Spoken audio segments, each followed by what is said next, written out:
यह एक कहानी है एक ऐसे राजा की जिसे लगता था कि उसके बिना सब बेकार है। सब कुछ था उसके पास, पैसा, ताकत, रुतबा। फिर जिंदगी ने उसे नीचे उतार दिया और वहीं से असली कहानी शुरू हुई। चलो, कहानी सुनते हैं। कहानी शुरू करने से पहले अगर आपको कहानियां सुनना पसंद है तो हमारे चैनल को सब्सक्राइब जरूर करें।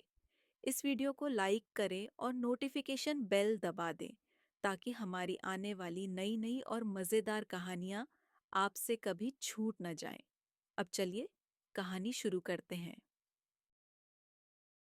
राजा देवव्रत का नाम सुनते ही राज्य के लोगों की रीढ़ में सिहरन दौड़ जाती थी।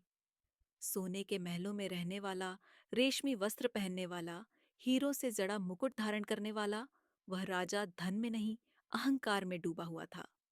उसे लगता था कि यह राज्य, यह प्रजा, यह धरती सब उसकी वजह से सांस ले रहे हैं। उसके लिए लोग इंसान नहीं थे, बस गिनती की इकाइयां थे। देवव्रत को कभी किसी की आंखों में झांक कर देखने की जरूरत नहीं पड़ी। उसे बस सिर झुके हुए चेहरे पसंद थे। उसके दरबार में हंसी नहीं गूंजती थी, सिर्फ डर की खामोशी रहती थी।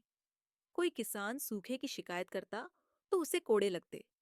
कोई बूढ़ा कर कम करने की विनती करता तो उसे जेल भेज दिया जाता। राजा को लगता था कि दया कमजोरी है और करुणा सिर्फ मूर्खों का शौक। राज्य के खजाने भरते जा रहे थे, पर लोगों के दिल खाली हो चुके थे। एक रात, जब महल में उत्सव था, नर्तकियां नाच रही थीं, शराब बह रही थी और राजा अपनी ही शान में डूबा हुआ था, तभी एक बूढ़ा भिक्षुक दरबार के द्वार पर आया। पहरेदारों ने उसे धकेल दिया।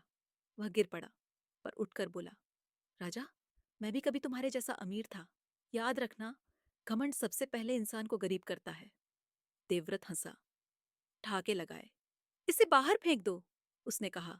गरीबों की बातें मेरे महल को गंदा करती हैं। भिक्षुक चला गया, पर उसके शब्द वहीं रह गए, दीवारों से टकराकर लौटते हुए। कुछ ही महीनों में हालात बदलने लगे। पड़ोसी राज्यों ने व्यापार रोक दिया, बारिश नहीं हुई, फसलें सूख गईं, कर वसूली के लिए सिपाही भेजे गए, पर गांवों में कुछ बचा ही नहीं था। लोगों ने पलायन शुरू कर दिया। जो बचे उन्होंने विद्रोह कर दिया। देवव्रत को लगा यह सब अस्थायी है, पर एक रात जब विद्रोहियों ने महल पर हमला किया, उसके अपने ही सेनापति ने दरवाजे खोल दिए। जिस राजा ने हमें इंसान नहीं समझा, उसके लिए हम जान क्यों दें? सेनापति ने कहा। राजा भागा, मुकुट गिर गया, सोने के जूते कीचड़ में धंस गए। पहली बार उसने जमीन को नंगे पैरों से महसूस किया। अगली सुबह देवव्रत एक उजड़े गांव के बाहर पड़ा मिला। न राजा था, न वैभव, सिर्फ एक भूखा थका हुआ आदमी। उसने भीख मांगी। पहली बार एक औरत ने उसे सूखी रोटी का टुकड़ा दिया। वह खाते हुए रो पड़ा। रोटी सख्त थी, पर उसमें जो अपनापन था, उसने देवव्रत का सीना चीर दिया। रो क्यों रहे हो? औरत ने पूछा। राजा ने कहा, क्योंकि मैंने कभी किसी को ऐसे नहीं देखा। दिन बीतने लगे। देवव्रत अब राजा नहीं था। वह खेतों में मजदूरी करता, कुएं से पानी खींचता, बच्चों को कंधों पर बैठाकर हंसाता। उसके हाथ छिल गए, पीठ झुक गई, पर दिल दिल पहली बार सीधा खड़ा हुआ। एक रात उसी बूढ़े भिक्षुक से वह फिर मिला। अब कैसा है राजा? भिक्षुक ने पूछा। देवव्रत ने सिर झुका लिया। राजा नहीं हूं, वह बोला, बस इंसान बनने की कोशिश कर रहा हूं। भिक्षुक मुस्कुराया। बस यही अमीरी है। गांव में अकाल पड़ा। लोग भूखे मरने लगे। देवव्रत ने जो थोड़ा बहुत कमाया था, सब बांट दिया। उसने दूसरों के लिए खाना छोड़ा, खुद भूखा रहा। उसने लोगों के साथ जमीन खोदी, पानी के लिए नहर बनाई। वह हर घर गया, हर आंसू सुना। लोग नहीं जानते थे कि वह कभी राजा था। वे बस इतना जानते थे कि यह आदमी अपना दुख भूलकर दूसरों का दर्द उठाता है। एक बच्चा जो रोज भूखा सोता था, एक दिन उससे बोला, काका, आप भगवान जैसे हो। देवव्रत की आंखें भर आईं। नहीं बेटा, उसने कहा, भगवान बनने में देर हो गई, इंसान बनने में पूरी जिंदगी लग गई। कई साल बीते। गांव समृद्ध होने लगा। व्यापार फिर शुरू हुआ। लोगों ने मिलकर एक बाजार बनाया।